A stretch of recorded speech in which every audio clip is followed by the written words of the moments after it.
To make a donation, visit biblicallycorrectpodcast.org/donate. And if you enjoy this episode, please like, share, subscribe, and hit that notification bell. Thank you for your support.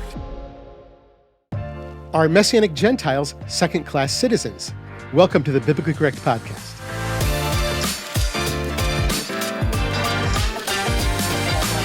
Shalom, y'all. This is the Biblically Correct Podcast, teaching biblical correctness in a biblically incorrect world. My name is Geoffrey. I'm a Jewish follower of the Messiah Yeshua, Jesus, and I love teaching the Scriptures. I received this question from one of our readers. Dear Kevin, it seems to me there is an issue that Messianics need to resolve before it makes us crazy. On one hand, Scripture tells us that we are one in Messiah, Romans 12:5, Galatians 3:28, joint heirs, Ephesians 3:6, etc. On the other hand, there is the maxim, to the Jew first, then to the Gentiles. On the one hand, a doctrine of unity.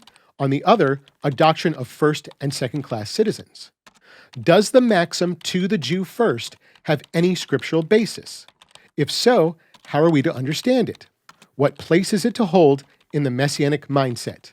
How do we reconcile these two apparently incompatible views? So this has been an issue in modern Messianic Jewish congregations basically since the beginning, where many Gentile congregants have felt like second-class citizens, in part because they've heard the often repeated refrain, to the Jew first. And while on one hand, it makes perfect sense for the topic of Jewish people to be often discussed in a Messianic Jewish congregation, on the other hand, I can see how it might be confusing for some. So today I want to answer this question. Does to the Jew first have any basis in Scripture? Is it compatible with the Bible's call for unity between Jews and Gentiles? And if so, how are we supposed to understand and apply this concept in today's body of Messiah? All right? So let's start with the easy one. Does to the Jew first actually have any scriptural basis? And the answer is yes. It's a totally biblical concept taught to us by Paul. And we most often hear it quoted in Romans chapter 1, verse 16. For I am not ashamed of the good news, for it is the power of God to salvation to everyone who is believing, both to Yehudi first, to the Jew first, and to Greek. And we can understand Greek here to be referring to Gentiles, to those who aren't Jewish. So that's where this maxim or doctrine comes from. It comes from Paul.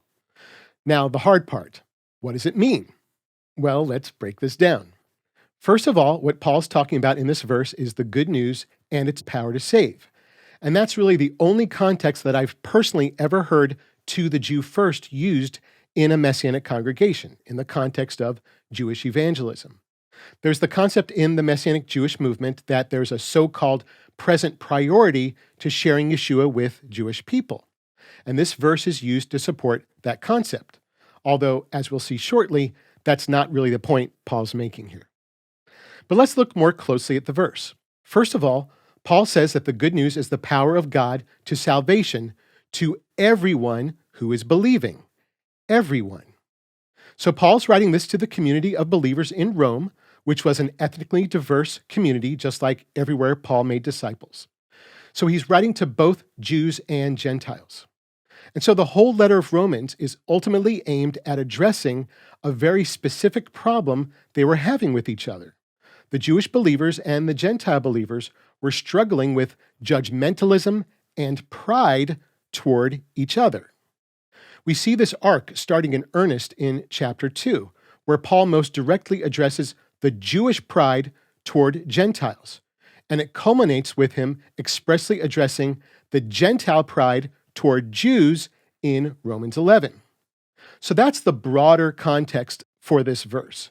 He's trying to overcome their judgmentalism and resolve the conflict where each one thinks he has some specially favored status with God over the other. So right here at the beginning of Romans, he's establishing this reason why Jews and Gentiles shouldn't be prideful toward one another, because the good news is the power of God to salvation to everyone who is believing. Not just you Jews, not just you Gentiles, everyone. And he also emphasizes this in the next phrase, both to Jew and to Greek.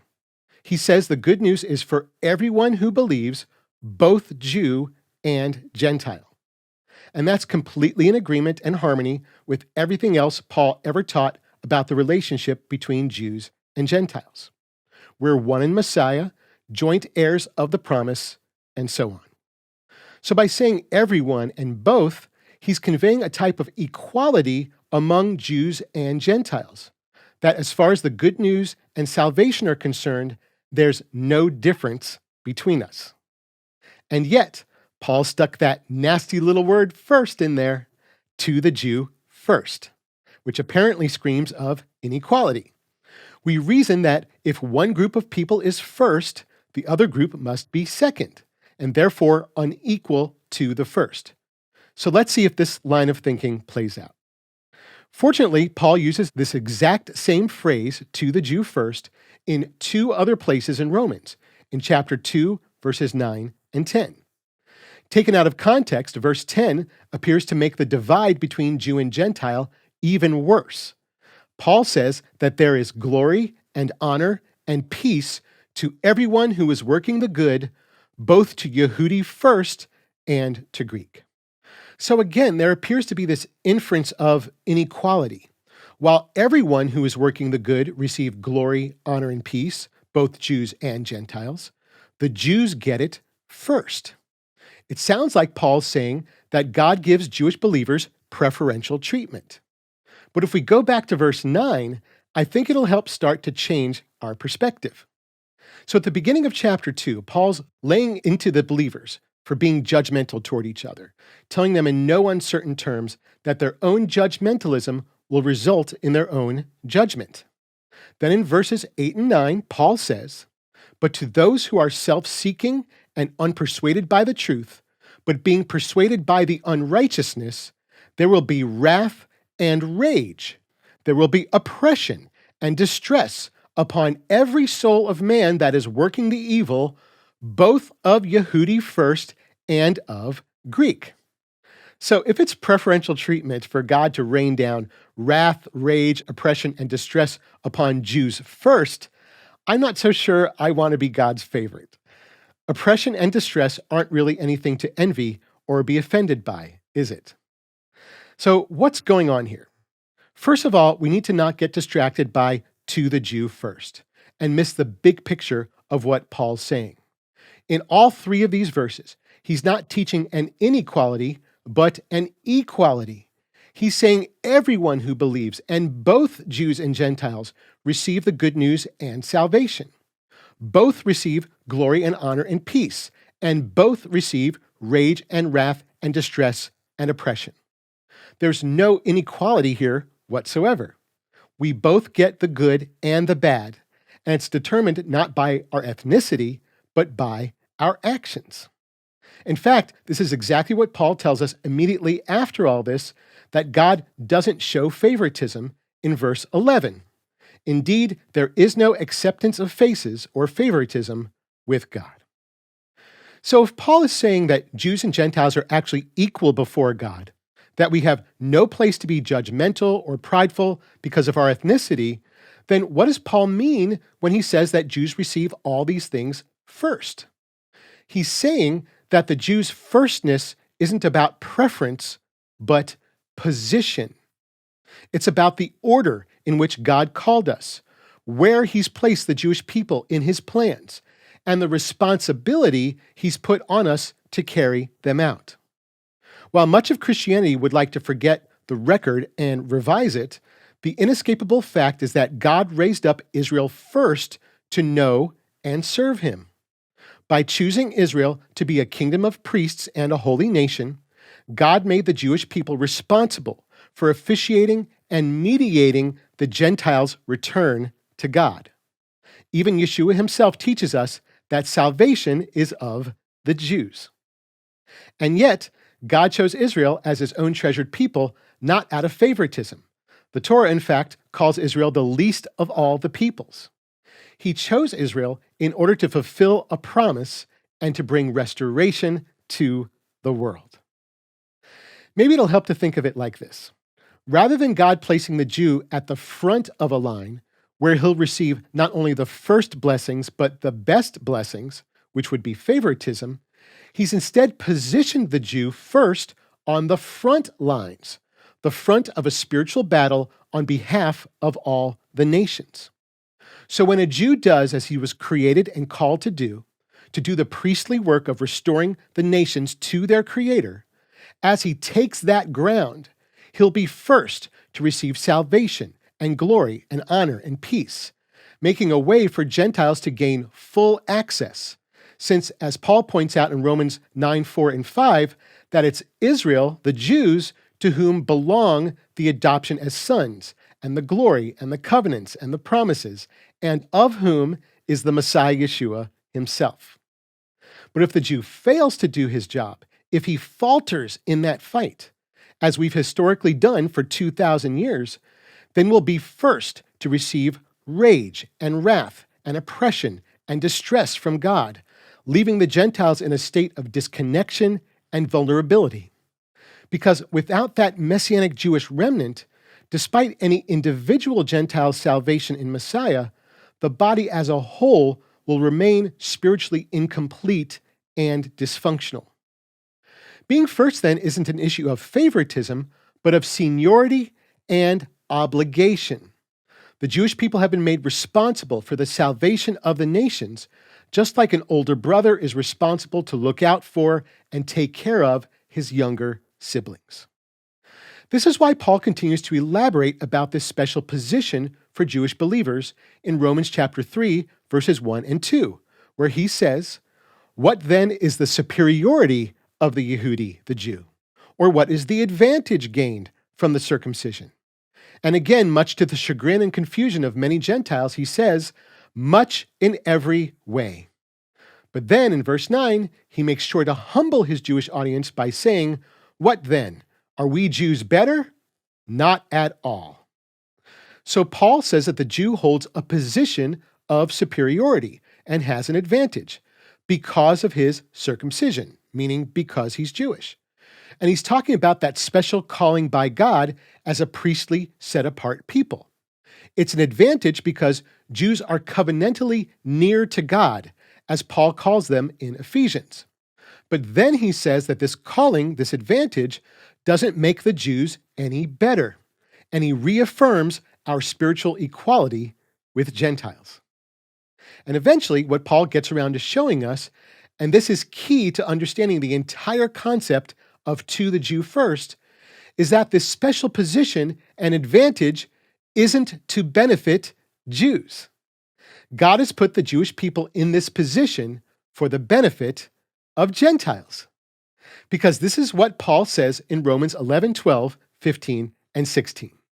"And if the Jews' misstep is the riches of the world, and their diminishing is the riches of the goyim, the Gentiles, how much more will their fullness be?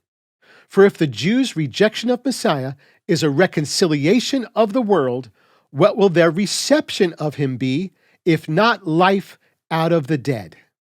And if the first fruit from the dough is holy, if the Jewish believers are holy, then the whole batch, the Gentiles, is also. And if the root is holy, then the branches are too."